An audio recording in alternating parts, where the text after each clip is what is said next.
Rose!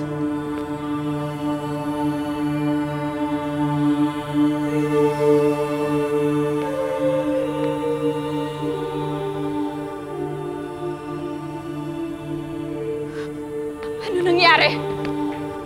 Hindi pa ba obvious? Kailangan ko bang i-explain? Napatay ko na si Amira. Paano ba yan, Portia? Naunahan kita. Mukhang ako ang tagapagmana ng yaman ni Dad. No! No! No! No!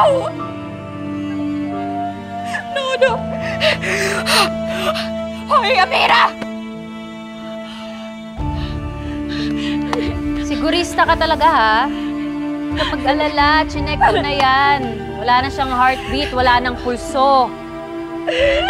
Ay! Gumising ka! You witch! Gumising ka! Ay, dapat pumatay sa kanya!